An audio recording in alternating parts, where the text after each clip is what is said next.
Raha ny paostra malagasy no resahana dia efa nisy teo foana nanomboka tamin'ny fahampanjaka tamin'ny alalan'ny Tsimandoamamy ka mandraka ankehitriny miaraka amin'ny teny filamatra manao hoe paostra malagasy mivoatra ho anao. Araka izany teny filamatra izany dia tsy niova ny tanjona dia ny hanome fahafapo sy ampifandray antsika bebe kokoa. Ity orana tsara fanadihadiana fohy ity dia mampiseho antsika izany fiovana lehibe nentin'ny paostra malagasy izany.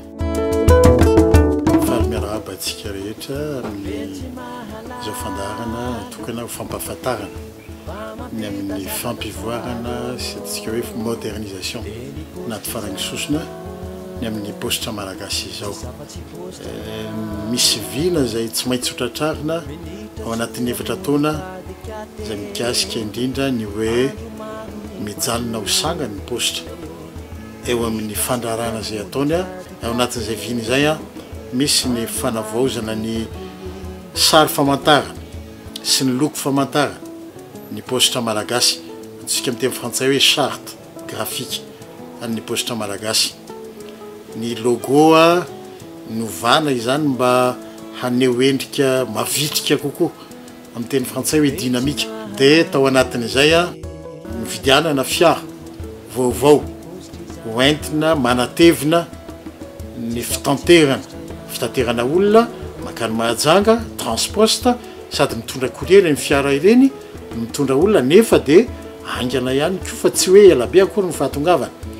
Tokana tamin'ity taona ity koa misy birao indray iarahana mitetika asa miaraka amin'ny banque mondiale sy ny FIDA izay vao nitokanana tany Ambatolampy sy ery an-dranona ohatra io ndraiky io dia efa ankoatrany hoe misy caméra de surveillance sy ny télévision dia misy alarme izy io misy détecteur na fumée izy io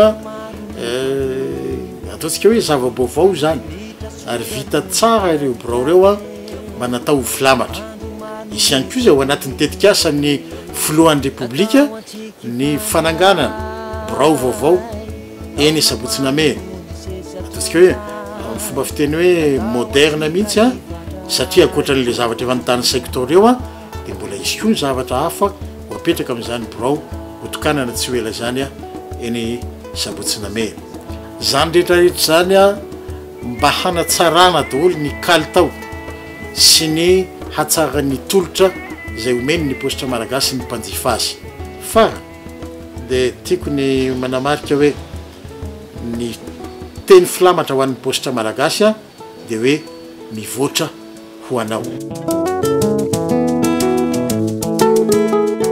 Connexion internet eto amin'ny direction générale ny paostra malagasy dia efa samy manana connexion internet avokoa zany hoe fa zato isan-jato ny fahazahoana internet eto amin'ny direction générale ny paostra malagasy.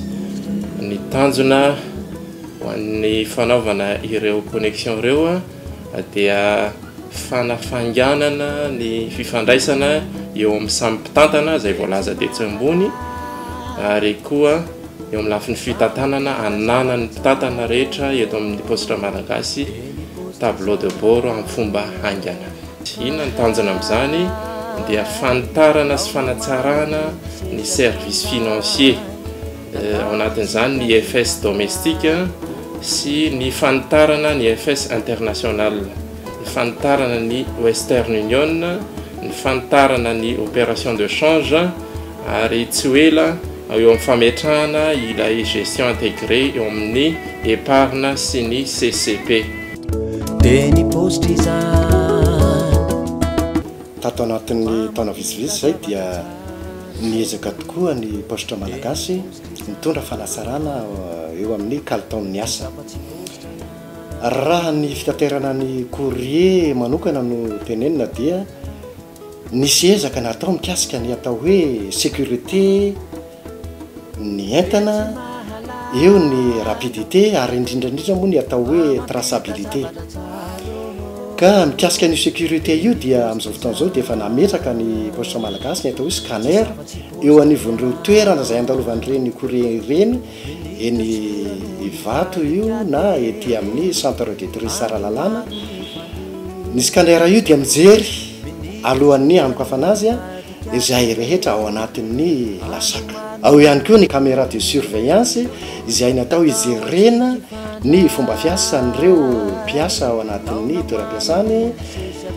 Natao ihany koa anaraha-maso ireo olona mivezivezy any amin'ny braon-poste, ary indrindraindrindra moa natao hijerena ihany koa ny manodidina ny orinasa. Nametraka ihany koa ny poste malagasy amin'izao fotoana izao ny fanaraha-maso ny entana eny an-dalana, na avy any velany io na eto toerana. Io ny azona hoe IPS na international postal system, izay ahafahan'ireo mpanjifa mijery ny entana amin'ny alalan'ny internet ho an'ireo entana avy any velany io, mara-pahavoazara azy any amin'ny tena tompony. Ho an'ireo courrier eto toerana dia misy fomba amin'ny alalan'ny mail zay ampahafantaranay faran'izay aingana ny entana akinina amin'ny poste malagasy, na any amin'ny mpandefa io na any amin'ny andefasana. Amin'izao fotoana izao dia efa miezaka hatrany ny poste manasara ny fitaterana an'ireny entana ireny. Amin'izao fotoana izao anefa dia efa misy ihany koa ny ason'ny fitenenana mahazatra hoe e-commerce. Io dia natokanay ho an'ny transport na voyageur sy ny location ary ny transport na marchandise eto toerana. Ka ho an'ireo izay te hanao réservation en ligne na ireo andohany sarany amin'ny alalan'ny internet dia efa misokatra izany eto Antaninarenina sy any Mahajanga. Izany dia natao mba analana ny fahasarana an'ireo mpanjifa ka afaka manatona an'ireo braon-poste izay rehetra mila fanazavana momba izany. Araka izany ary hitanina isika hanantona ny poste malagasy izay akaiky antsika. Anjifa ny tolotra vokariny fa vonona ny poste malagasy hanome fahafahampo antsika rehetra.